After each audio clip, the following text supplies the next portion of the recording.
With the new year comes new watch releases and comes a new certainty in life. Death, taxes, and watch brands will increase their prices every single year. It's absolutely flabbergasting just how much prices have increased over the last couple of years. And so today I wanted to go over some new releases and the insane price increases that brands are currently doing and how I think it will affect their secondary market pricing and also just their general overall success at retail in the future. So let's get right into it.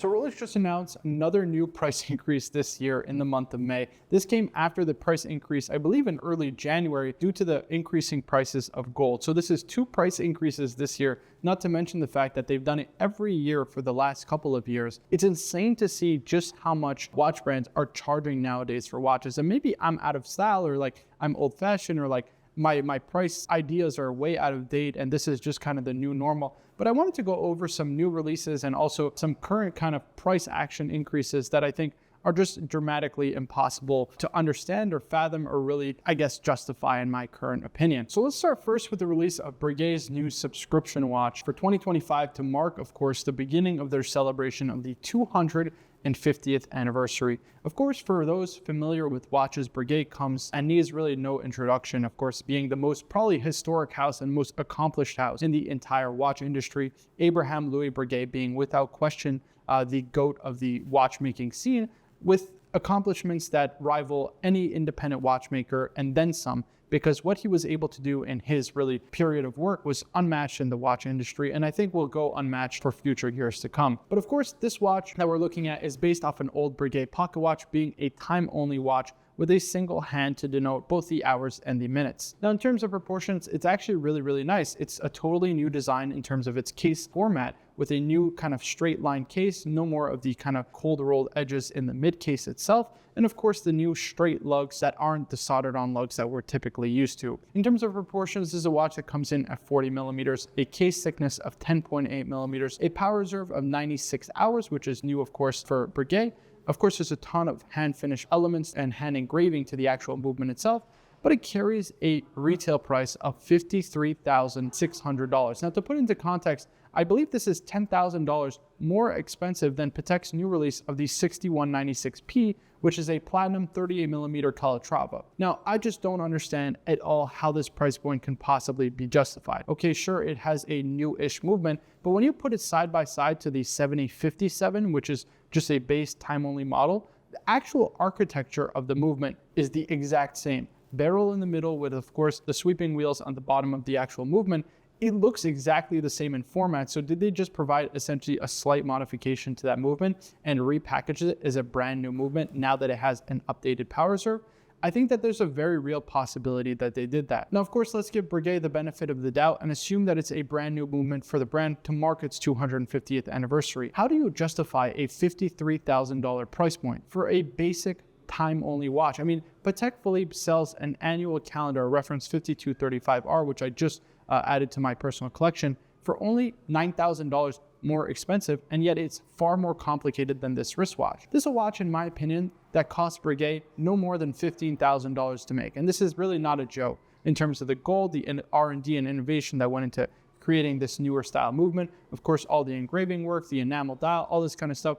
I don't think that this watch costs them more than $15,000 to make. Now imagine if they released a subscription watch in $25,000 or $30,000 price point, made it also, for example, in steel for around $15,000 or $20,000. These would sell like hotcakes and ultimately help revive the Breguet brand. At $53,000, I don't know a single person who's going to line up to get a basic time-only watch that, frankly speaking, has a very outdated style. I mean, this is a design that goes all the way back to the 17 and early 1800s. Really, they're not really changing the wheel in any way, shape, or form, and yet are charging out the wazoo for something that is so basic and frankly has very little R&D or innovation with it. Now again, that's not to say that the watch isn't beautiful. I think it is an absolutely stunning release from Breguet. I like the fact that they took a new route entirely with a new case design and new case format. I think that, of course, the dial itself is absolutely gorgeous with that 250th sign and, of course, the secret signature in the dial itself in enamel, which is really, really hard to do, of course,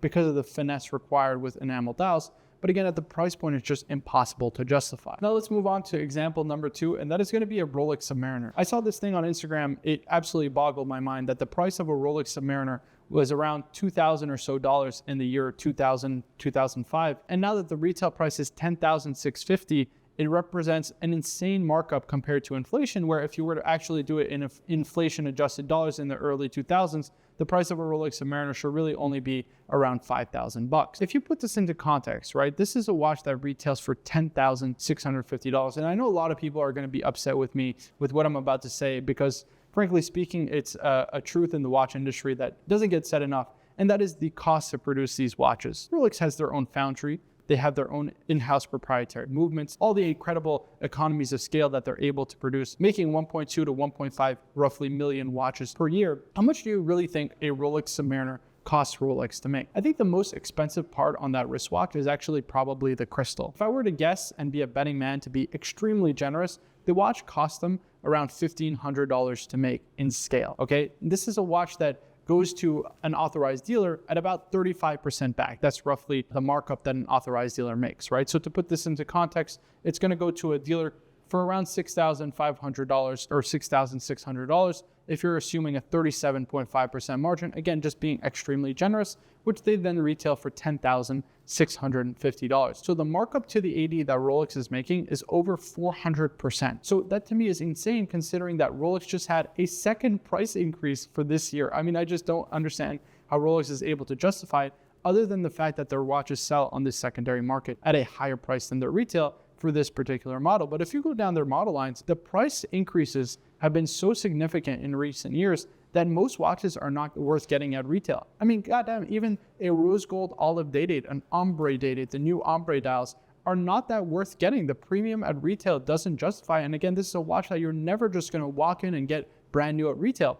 A Meteorite Pepsi only sells for maybe $5,000 over retail. If you're trading it into a dealer, it's going to be around $50,000 if it's a brand new watch, and the watch retails for $45,000 plus tax. So you're basically making no money, or you're actually potentially losing money depending on the tax rate of your local state. And not to mention, this is a watch that you're probably going to have to spend at least $250,000 to even be considered at retail. So it's incredible to see the price action and also just the markup at retail that Rolex is charging. And again, this is using a very generous number scale. If I had to guess, probably it costs them less than $1,000 to make a Rolex Submariner. Again, this is just a rant in my personal opinion, but I think that what Rolex is doing right now is actually very detrimental to the brand. What made them successful is the lack of availability, but also the high price points that these watches traded for on the secondary market.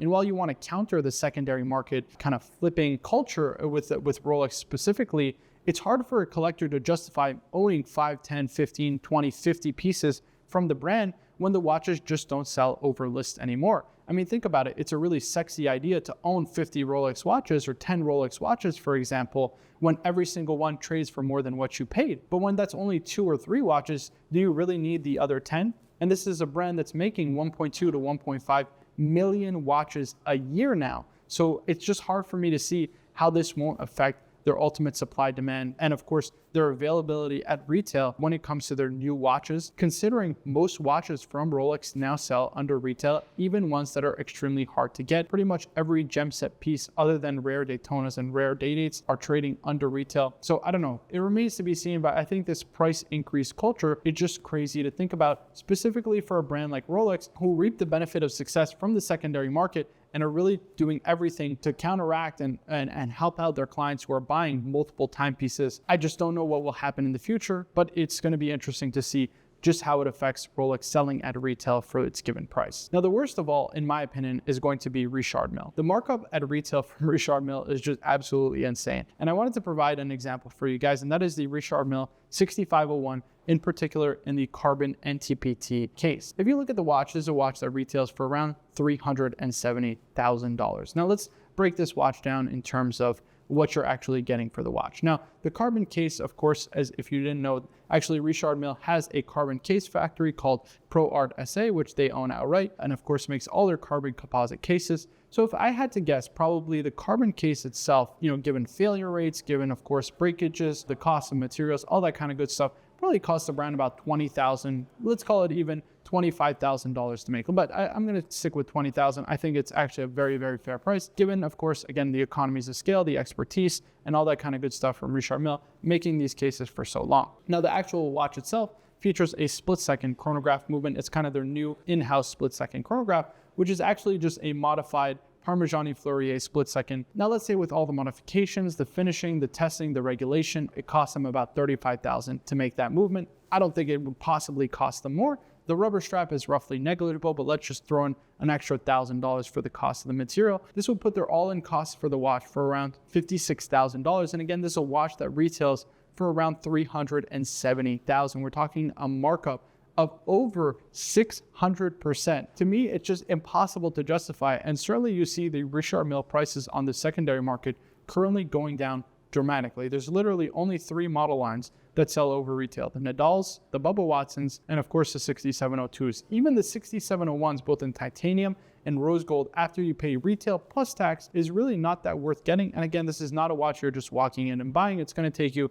potentially 6 to 12 months if they're even willing to sell it to you and establish that relationship with you. So again, guys, crazy to think about these ridiculous price increases. These are just 3 examples from 3 brands that I feel are just kind of stretching the limits in terms of what they're going to be able to achieve in terms of success in the future. It really pains me to see Breguet releasing the subscription model and being dramatically overpriced for what I feel is such an amazing historic brand.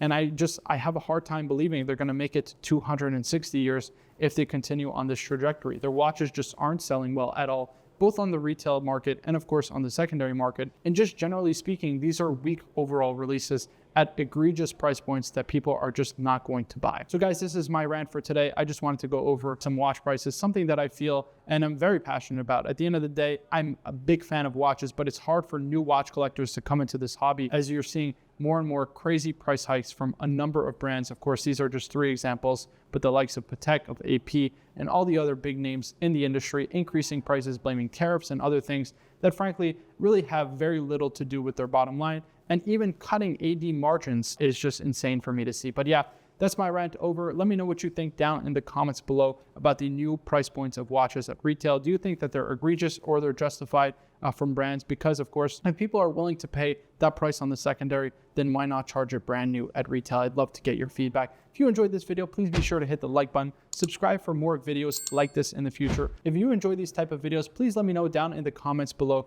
what you'd like to see from me in the future here at Breguet Jewelry. As always, my name is Marco for Breguet Jewelry. I'll see you guys in the next one.